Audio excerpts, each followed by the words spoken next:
Good evening everyone, and today we're looking at the Invicta Pro Diver Pepsi two-tone watch.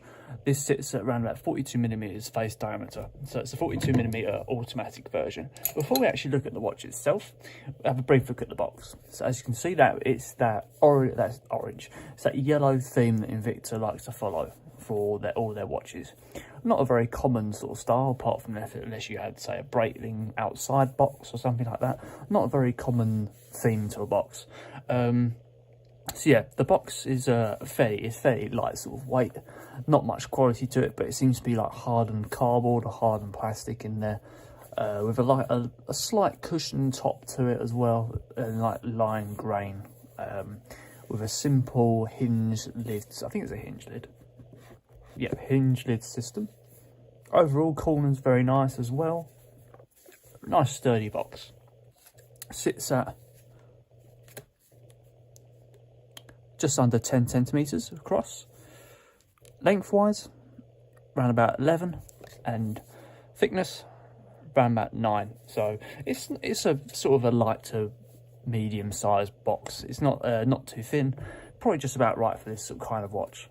So let's look inside the box, shall we?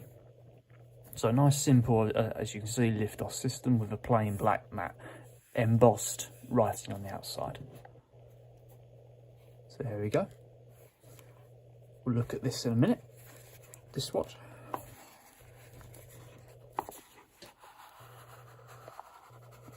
Nice firm cushion that keeps that in there, which is good.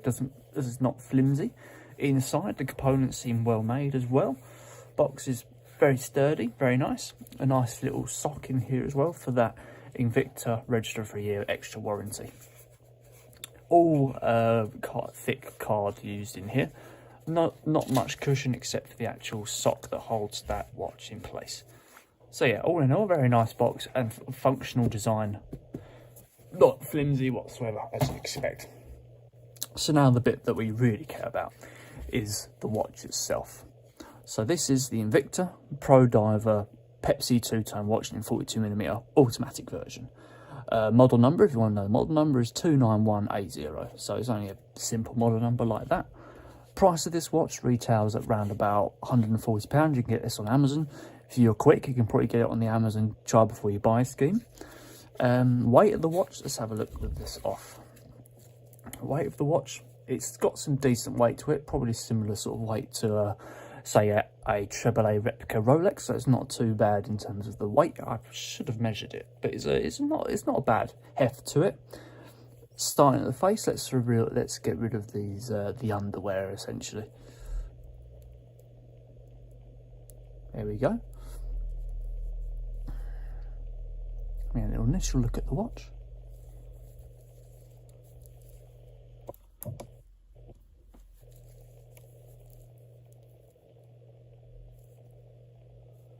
Just turn this lamp back on for you guys. So colour. So looking at the face, we've got that black with gold logo. So black, plain black, jet black face with white increments to light up as well. All light up as well with 3 hands, one red hand with a sort of, I'm not sure what this is. Actually, yeah, that's the Invicta plain wing style logo at the bottom of their hand there, with a light up end to the second hand. Not commonly seen on Pepsi alternative brands, with hands that are light up Submariner style or GMT style hands, standard with luminous essences to them. Looking at the face, obviously we've got the automatic professional and waterproof to 200 meters water resistance. Case diameter, as I said, is not roundabout, but it's 42mm. Case thickness is looking at 14.2mm. Not too bad there.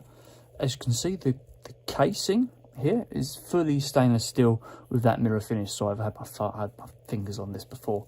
I accidentally caught them when I was doing the take one. Arriving at the clasp, let's have a look inside the face here a bit more. So here we go. No inside engraving or anything, just a plain mirror effect inside there. As you can see, the case is fully stainless steel with a brushed finish on top here. Lined brushed finish, as you can see slightly on here. Lined brushed finish. Overall, good mix. Good mix of lime brush and chrome finish.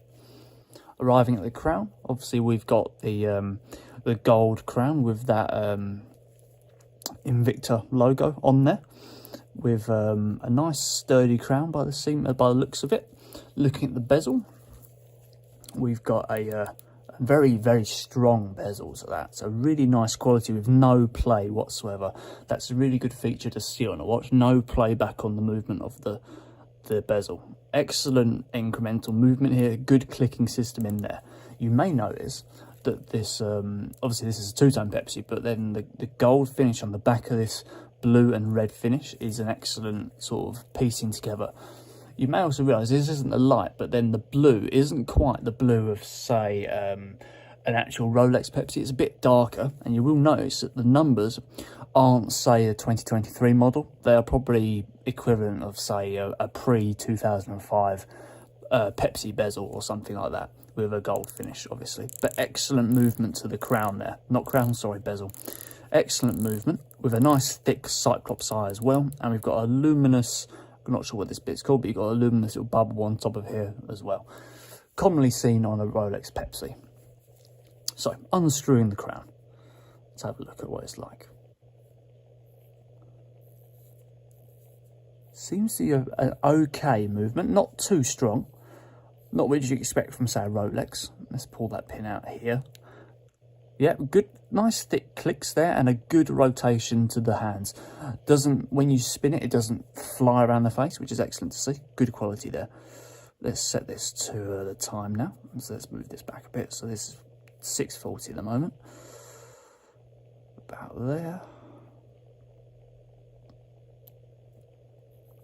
There we go, 6:40, and the date. Not much fiddle needed to get that date changed. Rotates on an anti-clockwise fashion. Nice, good movement there. Good date dial with big, bold numbers. Excellent, good to see. Let's screw that back down again, if I can. So, let's look at the back. Back of it, fully transparent back to the fully skeletal view of the automatic movement moving inside there, with a similar to a Sea Dweller enhanced edge to the waterproof 200mm backing of the case. Full sapphire glass all the way around, so full sapphire glass at the back here and full sapphire glass on the front. Looking at the bracelet pins are connected by double-ended, as I like to call them, popper pins, with a quite large Jubilee two-tone stainless steel brush and chrome gold finish. 22mm Jubilee straps, about half a centimetre length in width, and width in links.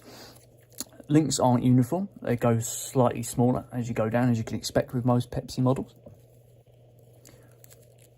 Looking at the crown, I've got to move some of this tape now.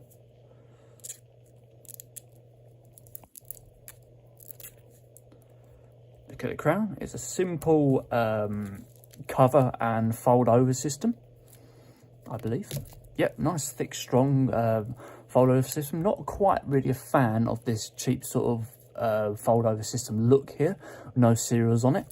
It's something you'd expect to say on a not a £50 watch, but in terms of the finish is a stainless steel with a chrome mirror finish on the side, lined stainless steel finish on the top with the Invicta engraved in the actual metal there.